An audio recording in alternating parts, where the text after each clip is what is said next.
Welcome to Jewish Boy Calls His Mother. I'm your host, Sadia. And this is my mother, Ima. Hey, Ima. Hello, my sweetness. Hey, how's it going?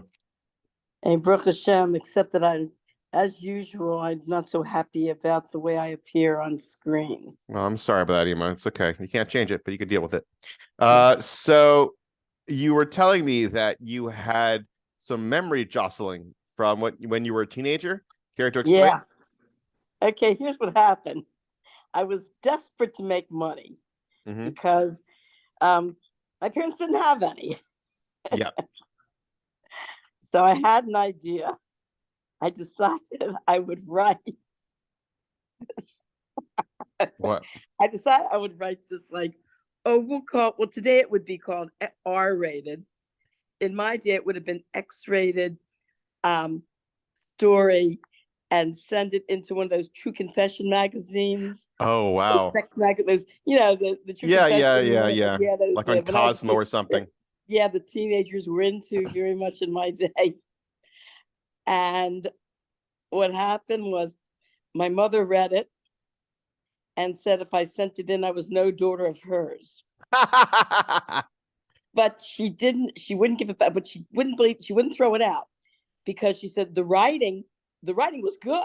So my word usage, my writing skill, the way that I wrote the story, the basic English, the basic story, basically the way I wrote it was good writing. Yeah. And she never believed in throwing anything out, but she put it way, way behind one of her kitchen cabinets for prosperity. And so what happened was I showed it to my sister and her friends. And my sister and her friends, of course, they're teenage girls. My sister and her friends read it, and they couldn't put it down. It was, they were like glued to the page. So what was it about? I'm not going to tell you. Ima, I'm a 35-year-old adult. I'm pretty sure you can tell me. No. Ima, you can't do this tease and then not do any reveal. Can you PG-13 it? It was, oh, come on. No. I'm sorry. No, I'm not. I'm embarrassed. Oh my God, Ima, I love you very much. Anyway, there's nothing to be embarrassed about. Okay, I'll tell you why. What? Continue. Let me say what happened. So here's what happened. Years later, when I became frum, I went to my mother's kitchen cabinet and dug it out and ripped it to shreds and threw it in the trash can. Oh gosh. Jeez Louise. Can you give me a brief summary on a PG-13 level? You can try, Ima. I believe in you. You're very creative. I don't want to go into it. So please. No judgment here. No judgment. It's fine. It's an open forum. It's okay. Okay, so on a different note, what name was ruined for you that you couldn't ever deal with hearing it?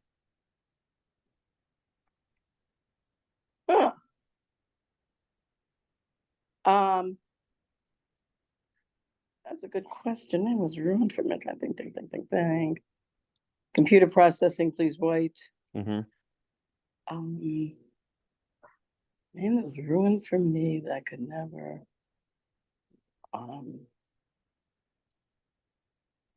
Hearing it again. Well, of course, like a lot of people, Adolf Hitler's name.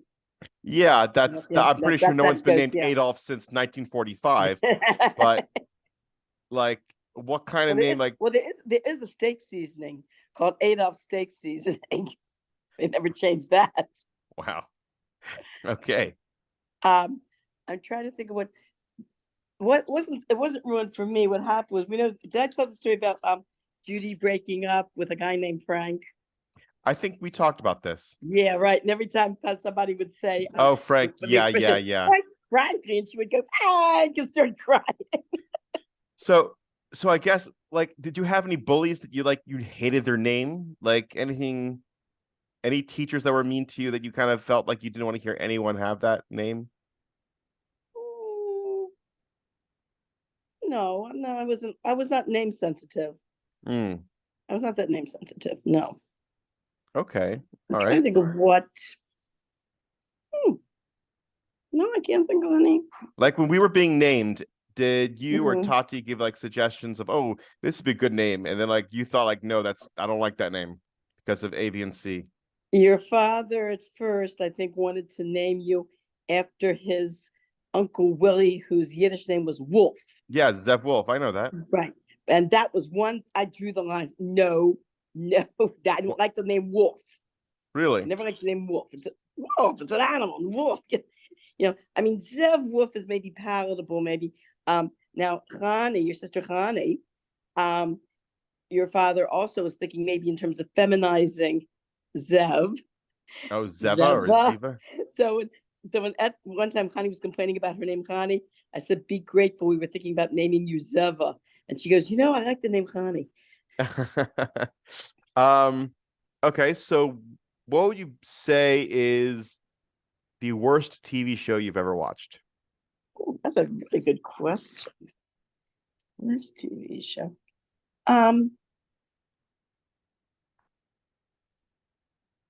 Okay, there was I remember there was a show many years ago called To Rome with Love with I think William Forsythe was the actor. It was about an American family living in Rome, and basically the kids, some of the things that they went through with their friends and everything, and it was very boring. I don't think it even lasted a season. It's an extremely boring show. The kids were too goody. Kind of like Seventh Heaven. Actually, Seventh Heaven, I like Seventh Heaven. The kids weren't that goody. They had their they had some problems. They had some challenges. There were some problems in the family. It was yeah, they had a few problems there, and the seventh Heaven, the kids weren't exactly angels. Well, I think in the TV show itself, in real life, the guy who plays the preacher, or the galach, whatever you call it nowadays in America. Pastor. A priest is Catholic, a pastor is Protestant. What about a preacher? A preacher can be. A preacher's pretty like generic. Preachers usually, when you think of preachers, you think of your Southern Baptists, evangelicals, maybe. Yeah, something like that. When you think of okay. Preacher, like the guy who played the father, he turned out to be like Heard. Yeah. Yep. Heard he was a predator. Kind of funny. Yeah. It's strange. It's sad. That's kind of sad. Like ruined the whole thing. When I taught in public school, though, there was these boys, and they were these sixth grade boys. They were kind of wild, and there was some I don't know. I think it was some minister in the area that he was a good guy. He got a hold of these boys, and he started this youth group in his church. And I saw these boys like totally transformed from these really, really wild kids to these really good, decent kids. And one of the things I would do when I was teaching music, I would, if any of the kids came up with their own songs, or kids got together and they came up with their own like out of school performance and they wanted to do it for the class, I would encourage them to do that. And he and some of his friends that were connected with this youth group got together, and I think he played piano, and a couple of boys played drums, like bongos, like conga drums, and he made up a song called "Preacher Man," and it was like very rhythmic. It was a really good song. It was like "Born on a Sunday, Preacher Man." And I forgot the rest of the lyrics, but it was. I tell you, it was a very decent song that these 12-year-old kids made. Do you think you inspired anybody with your music? As a teacher, I did. I think there was like these boys. I get, between me and this minister was working with them outside the school, and inside the school, I was encouraging these kids to, to perform, to perform for the class, and I think that influenced them. I know there were some girls that we put together this really good dance troupe and performed for the school at the end of the year. I know that when I was in college and I was singing, my my voice teacher told me I should never stop singing. She says you make a lot of people happy, and students who heard me sing, like sometimes every now and then a music class would be given, and the assignment to write a critique. And one of my performances was written up, and she said that my Kanina Har, she said my performance just lightened everyone's like spirits, kind of, that me singing just put everybody in such a nice, like, happy mood. When I was in Crown Heights, I was asked to sing the Chevra Kadisha. Once a year would have a Malava Malka, and I was asked to sing for the Chevra Kadisha. Of course, I got a lot of jokes about that from friends of mine, like, "Oh, you're trying to liven up things by the Chevra Kadisha," And when I sang for them, one of the women said that my voice was so soothing, she almost fell asleep. So she found it like just very relaxing to hear me sing. Do you feel like you could have done more with your singing? I think I did much good. I really did. I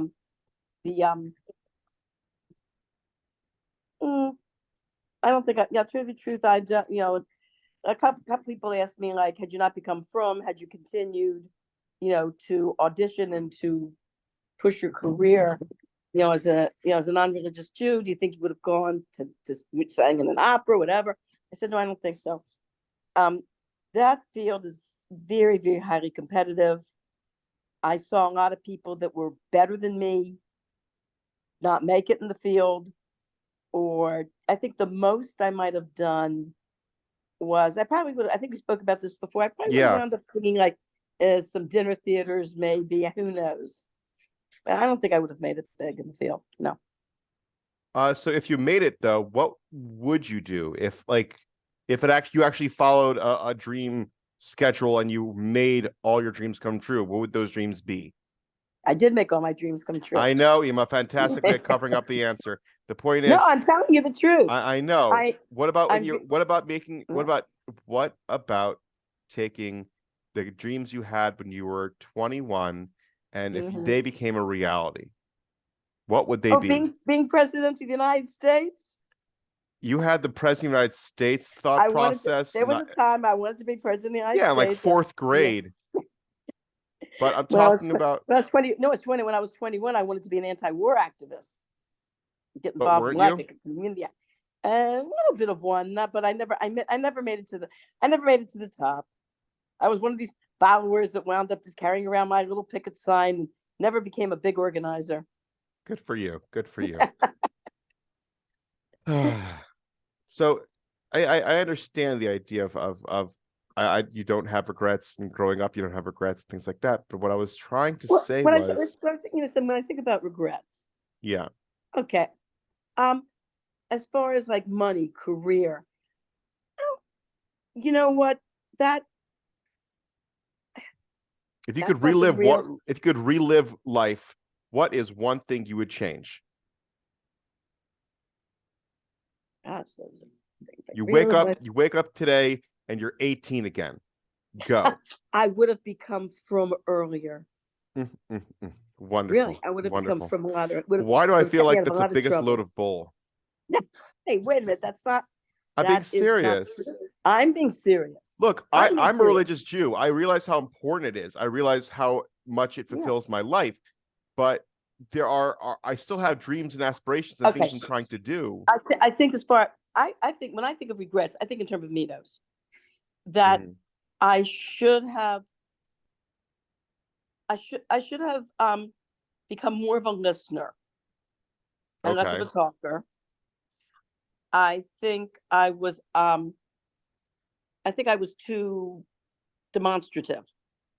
I should have cut back a little bit and been a little more reserved. Quite a little more reserved. Yeah. There were times that I think back to some of my behavior, especially as a teenager. I was so obnoxious sometimes. It was a miracle that I had the friends and the dates and the boyfriends that I did. I think it was a total miracle. Yeah. No, I understand that. There was a lot of my behavior that was really obnoxious. No, I believe that, because I know when I was younger, I definitely had an obnoxious behavior. There were the mouth on me again, same thing.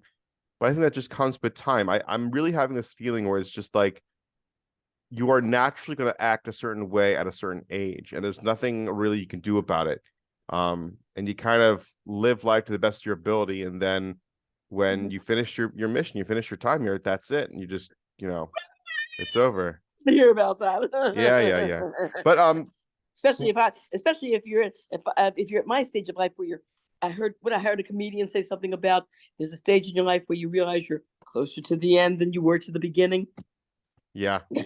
But I would say what would you dislike now more than the older you're getting? It's like more.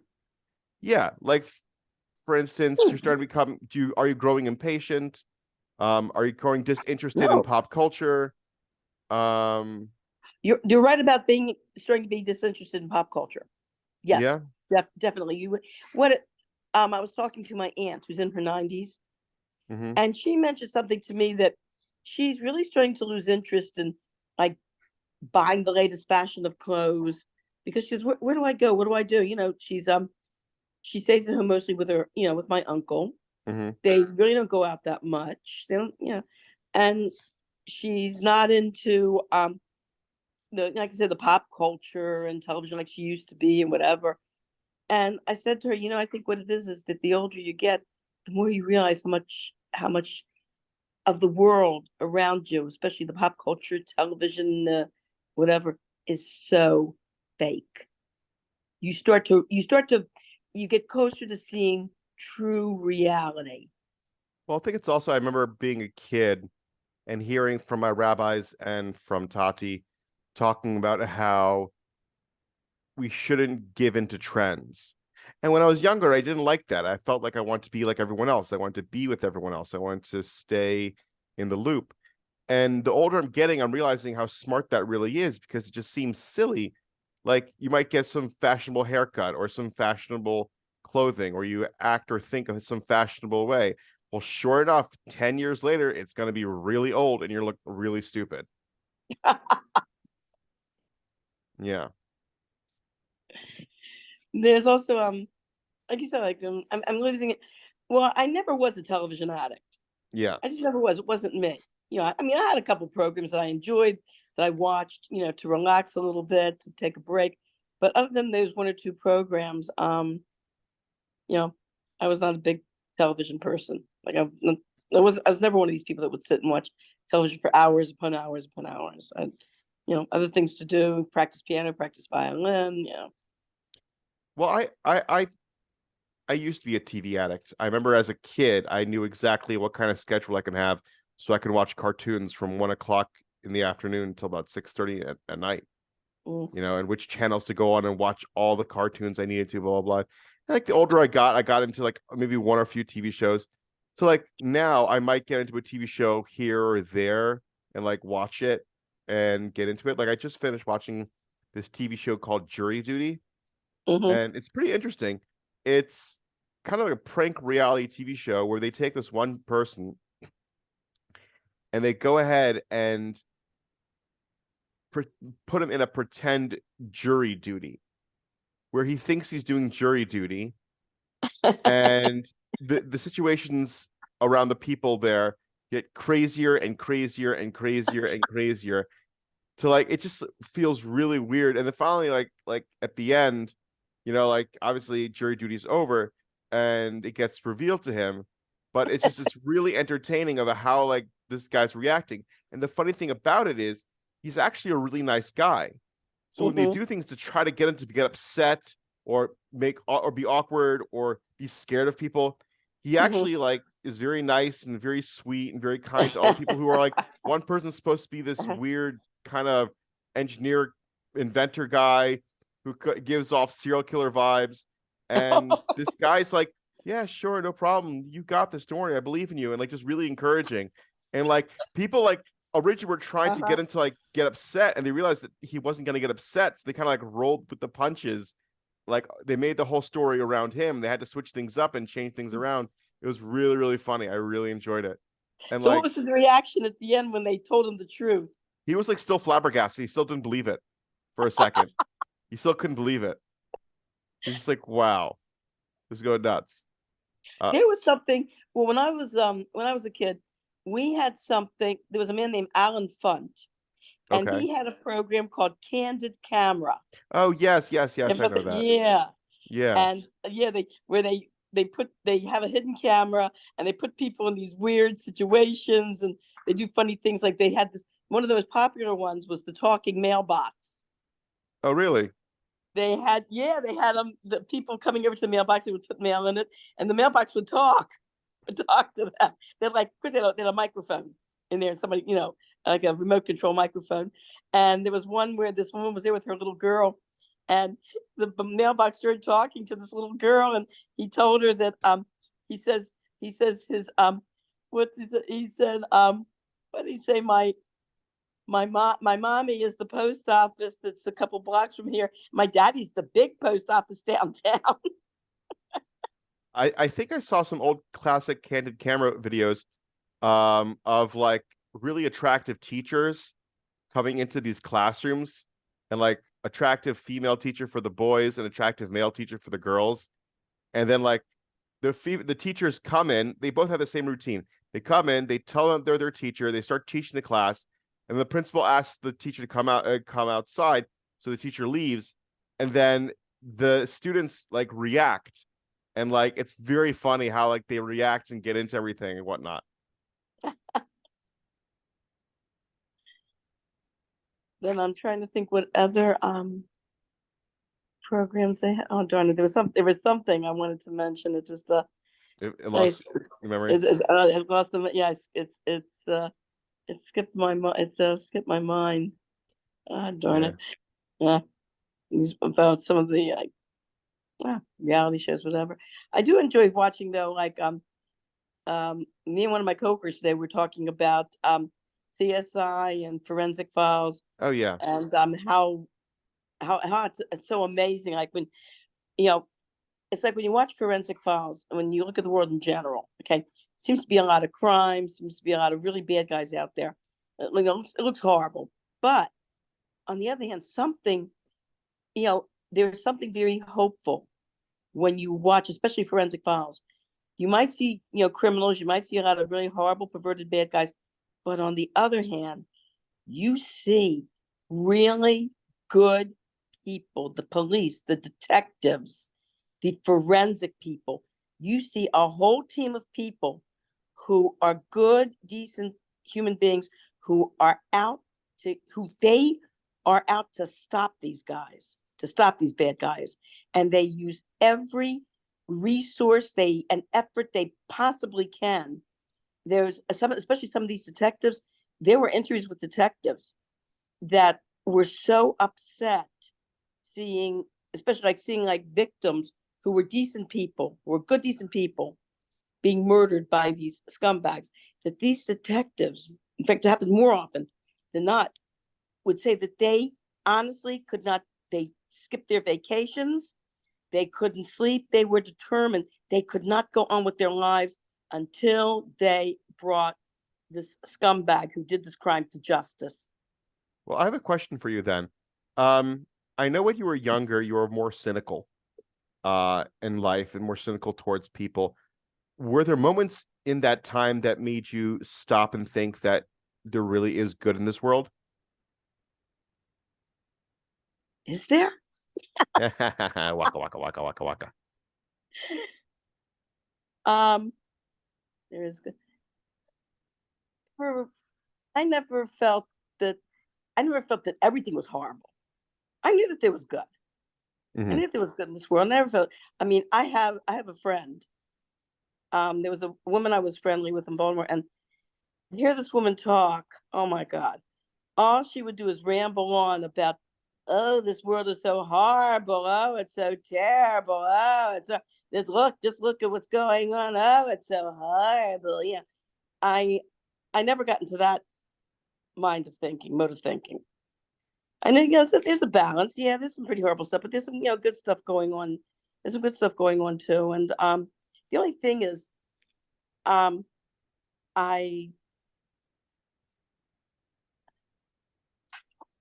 when it comes to like naivete, I mean, there have been times that I bought the Brooklyn Bridge. All right, I'll admit it. Yep. But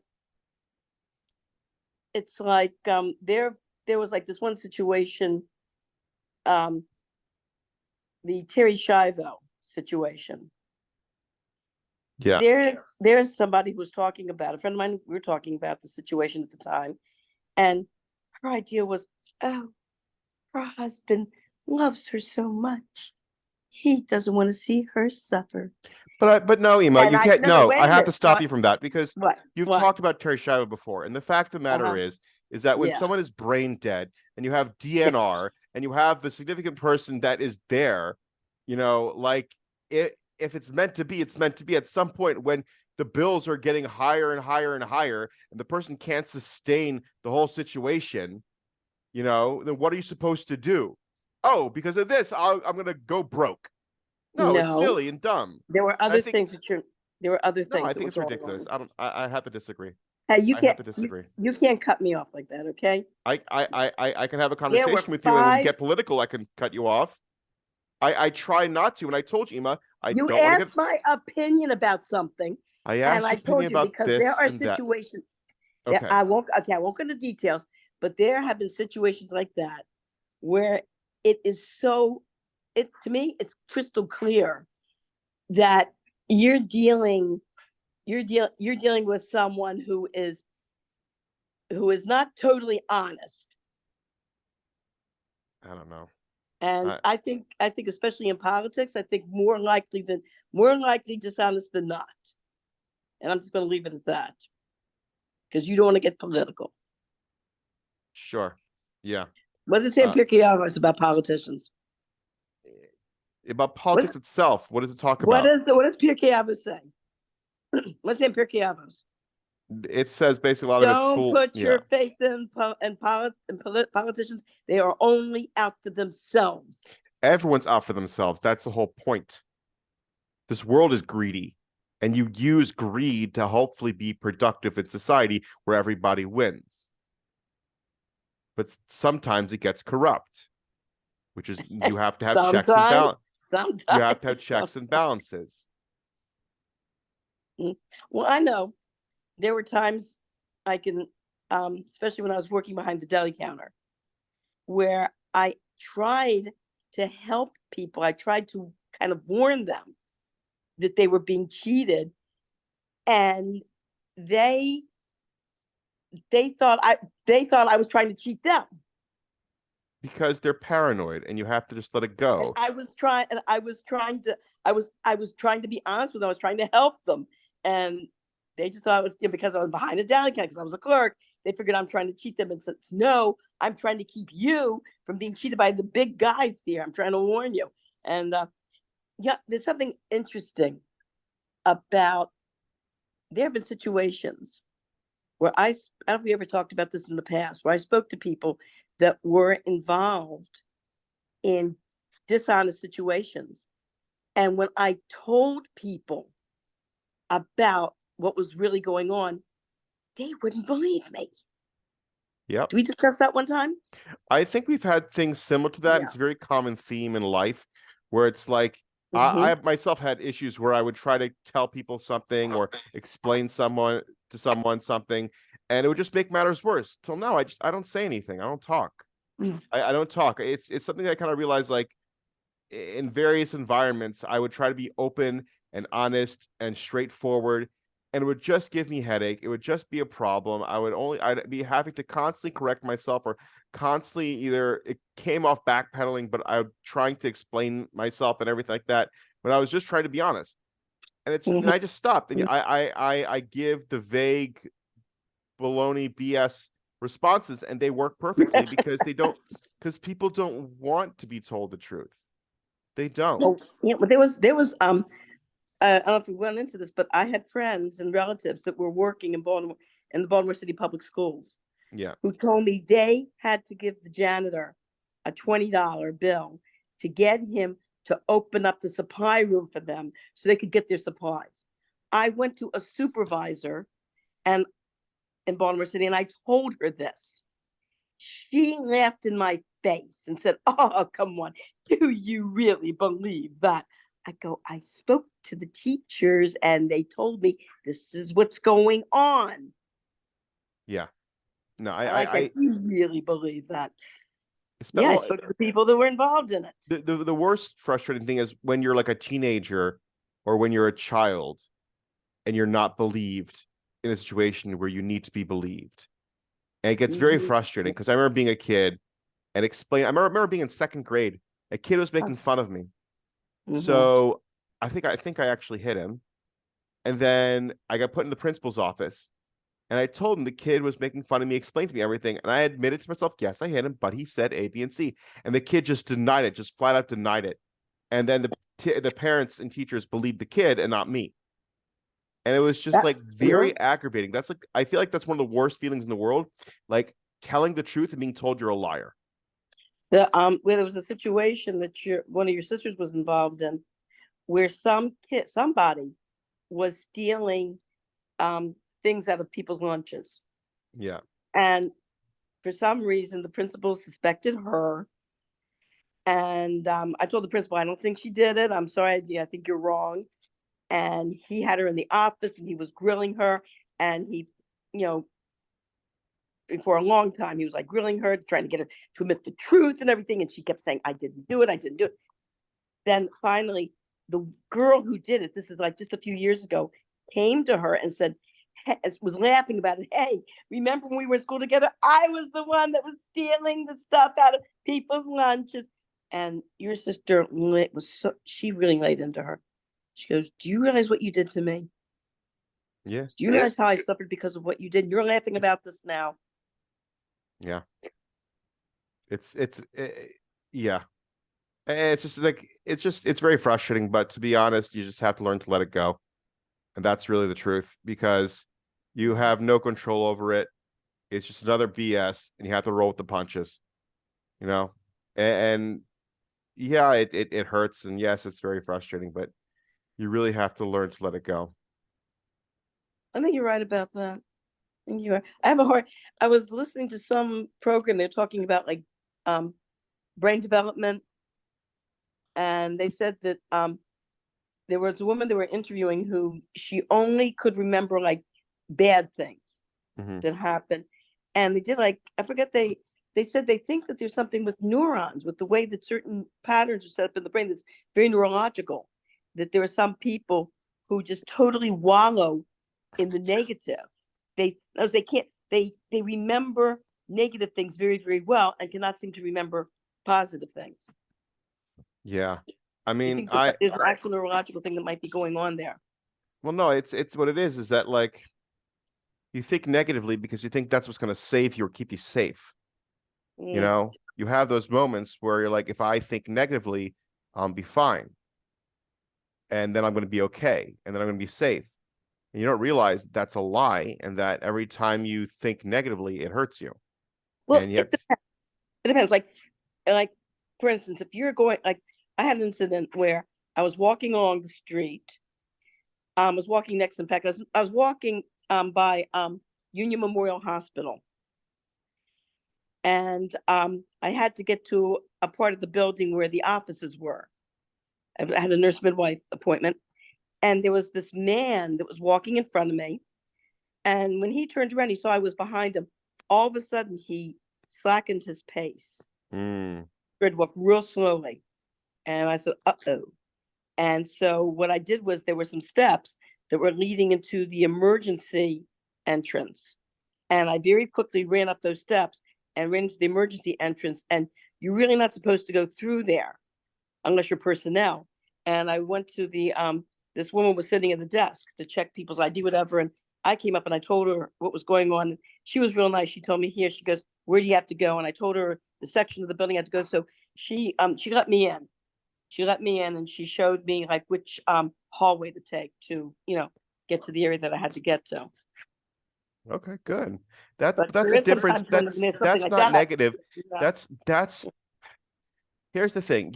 There's this fine line people have to understand the difference between negative thoughts that are trying to ruin your day and conscientious understanding of danger and being careful with that. And It's like someone always thinking about their ex, or someone who's always thinking about their parents who were mean to them, or someone always thinking about some kid who made fun of them when they were in second grade.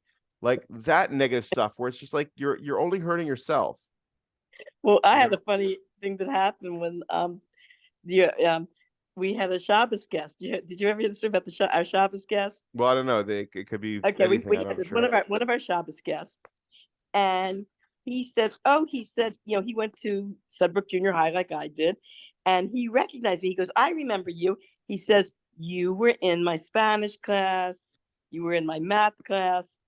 So I looked, and he told me his name, and I said, sounds familiar. And I'm thinking. Then I remembered this obnoxious guy who used to make all these horrible comments to me, sat next to me, tortured the living daylights out of me. And I looked, my eyes got big. I looked at him, I went, you. And he goes, I'm sorry. Well, what did he ever say? What did he ever do? I can't say. You could say, Ema, you need to say it because it's better. Please. Okay. We were in Spanish class.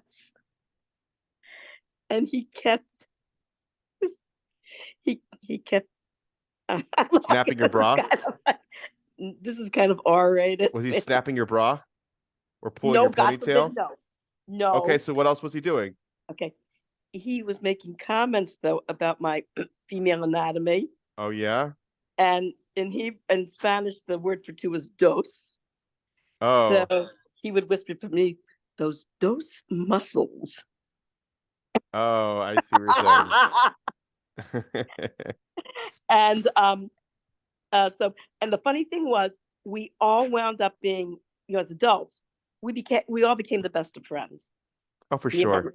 Yeah, he got married at a later age. We got married. We invited us to his wedding, and I haven't heard from him in a while, but as an adult, really wonderful, nice guy.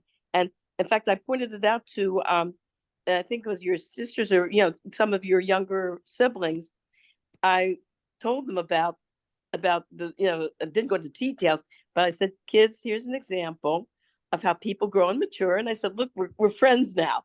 Would you believe when we were in junior high school we were enemies, but we're the best of friends now? And I was trying to think because they complain about this kid and that kid, and I tell them, I said, you'll see as you grow older, a lot of these kids that were so obnoxious will turn out to be really wonderful adults, and you might even wind up being friends with them.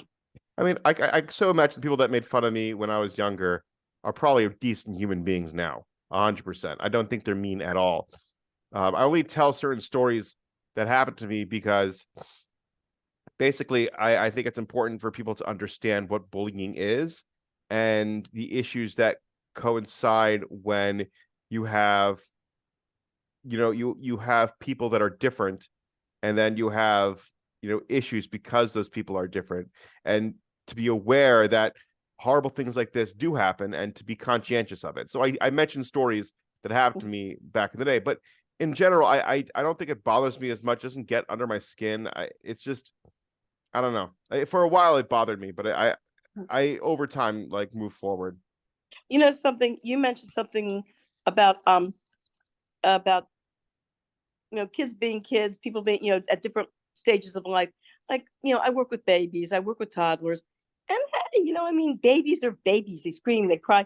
We even had a couple toddlers. They're a little over 1 year old. They're just starting to walk. We had these two boys got into a fight. They started hitting each other. Over some toy. We separated them. We had to put them in two separate packs. We call it in Spanish. I have a Spanish coworker, so we speak a lot of Spanish.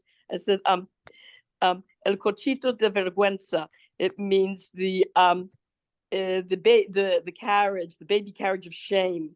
We put these kids in two separate pack and plays, and we call it the pack and play of shame, el cochito de vergüenza.